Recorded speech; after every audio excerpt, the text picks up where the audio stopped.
Was Jesus a man or a god?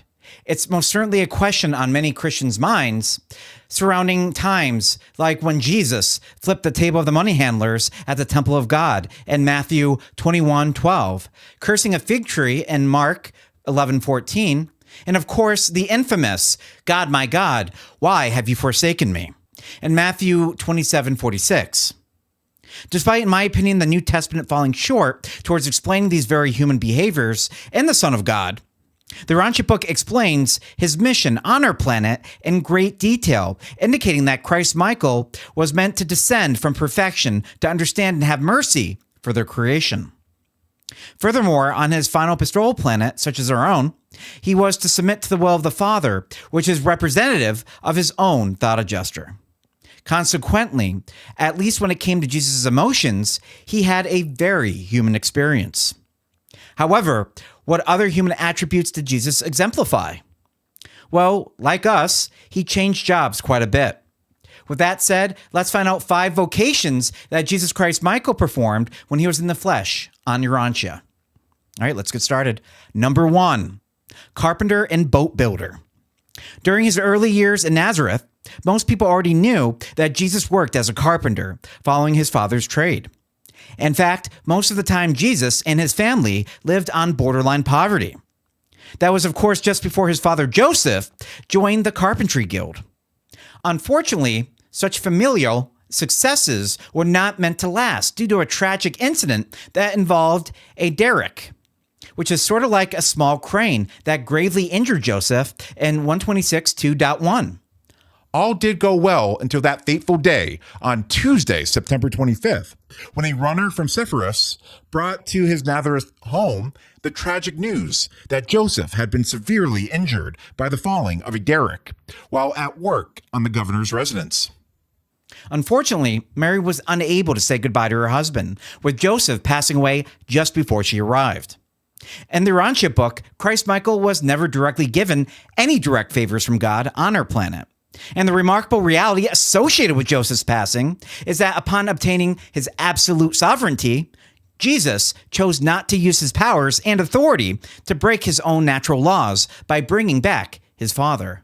Which, of course, Lazarus is a different story, but that's for another video. Despite being a skilled carpenter, Jesus was an even more remarkable boat builder.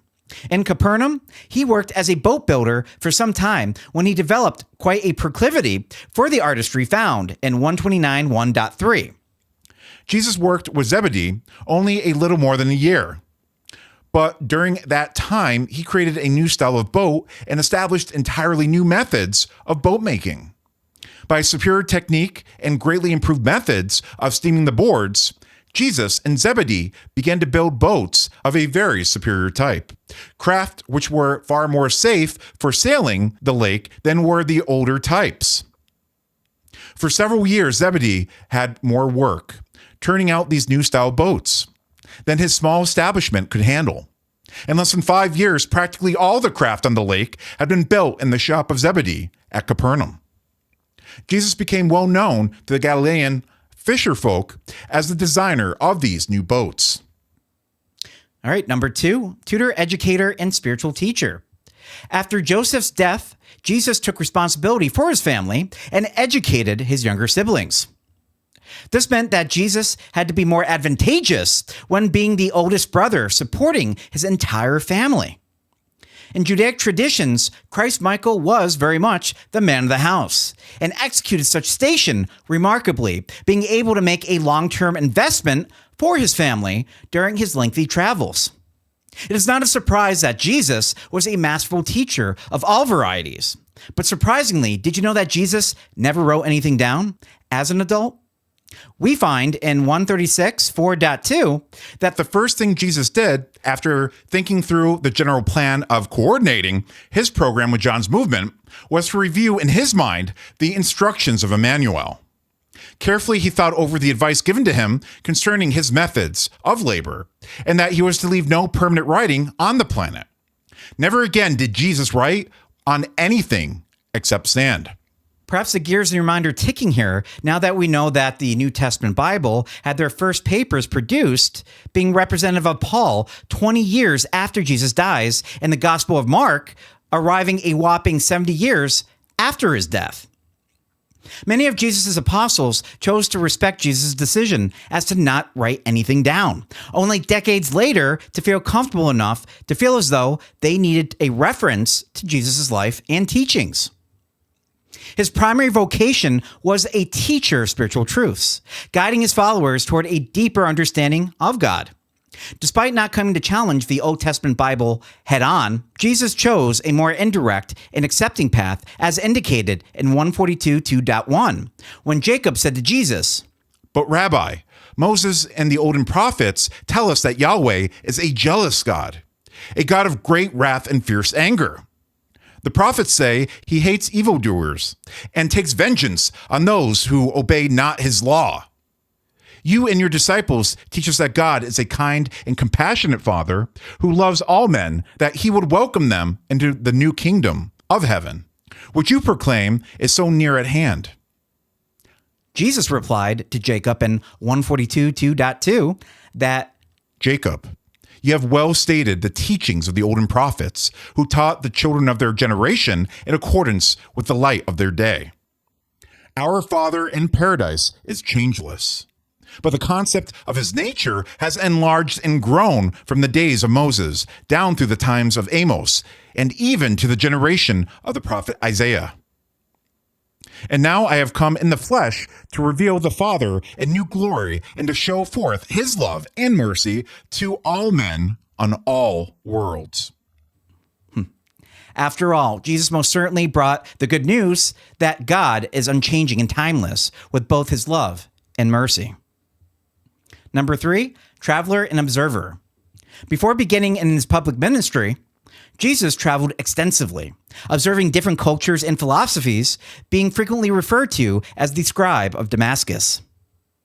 Without many of his apostles even having a clue, Christ Michael had already paved the proverbial way to his future ministry in the Mediterranean and Middle Eastern regions. Although a rough misrepresentation, Jesus traveled all the way westward to Carthage and eastward to Turkmenistan. Can't say that 10 times fast. Christ Michael went as far south as Alexandria and north as the northern Italian lakes. And 130.0.1, we learn, "The tour of the Roman world consumed most of the 28th and the entire 29th year of Jesus' life on earth.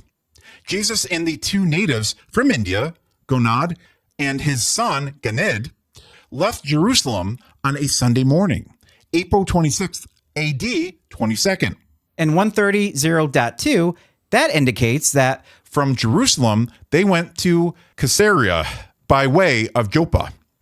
At Caesarea, they took a boat from Alexandria. From Alexandria, they sailed from Lycia into Crete. From Crete, they sailed from Carthage, touching at Cyrene. At Carthage, they took a boat from Naples, stopping at Malta, Syracuse, and Messina. From Naples, they went on to Capua, whence they traveled by the Appian Way to Rome. Needless to say, Jesus wasted no time moving around as best as he could. All right, number 4, healer.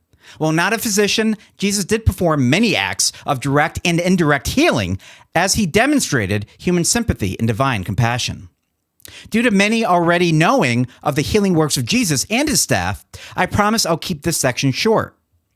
Jesus and his associates were not just known towards healing the masses of their medical conditions, but also offered spiritual healing to many. Not all miracles in the Urantia Book were directly due to Jesus' intervention, but a renewed spiritual faith that possesses its own unique healing qualities. In fact, some healings were not even intentional by Jesus, which came as a happy surprise. In addition, Christ Michael's personalized thought adjuster was a part of his healing ministry as well, along with many unseen forces such as power directors, seraphim, midwayers, and a whole host of celestial forces that is, of course, fitting to the title of a universe sovereign. Jesus was also known towards differentiating medical disease a demon infestation, and even mental illness associated with the lunatic of Caressa, commanding the man who claimed to be possessed by a demon in 151:6.5.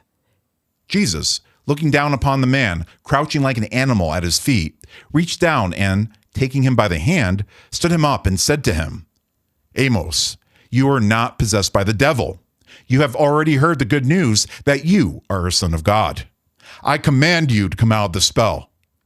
Consequently, the whole pig and We Are Legion thing appears to be more of a creative licensing towards people seeing what they want to see, or like other embellished stories, to increase Jesus' perceived divinity. All right, number 5, leader, mentor, and father. Lastly, Jesus trained and mentored many apostles and disciples, preparing them for their mission. Prior to all of this, Jesus had several traveling companions like Enid, and even more travelers who he touched their heart and soul in inspiring spiritual development through modeling his own unique way. When it comes to Jesus Christ Michael's leadership, he is our creator son of the Paradise Trinity and our absolute sovereign in our local universe. He may not be our direct father like God is to us, but we should consider him a big brother and co-creator of our universe. For you conspiracy lovers out there, friendly reminder that Jesus most certainly has a consort, which is our divine universal mother, and has a bunch of children, which includes his firstborn son, Gabriel, who is known as her bright morning star, all the way down to her material sons, Adam and Eve. Christ Michael does not function as a prophet or claim to speak the word of God, but in totality and function, his word is law, having obtained complete sovereignty in this universe during his 7th bestowal mission on our planet. Speaking of which, due to the default of our own planetary prince Caligastia, who is in actuality another son of Jesus Christ Michael, on his 7th bestowal, Jesus in actuality became our own planetary prince, governing not only our entire local universe, but most certainly has his eye on his final bestowal planet of Urantia. Thank you so much for watching today's video, and I'll see you on the next one.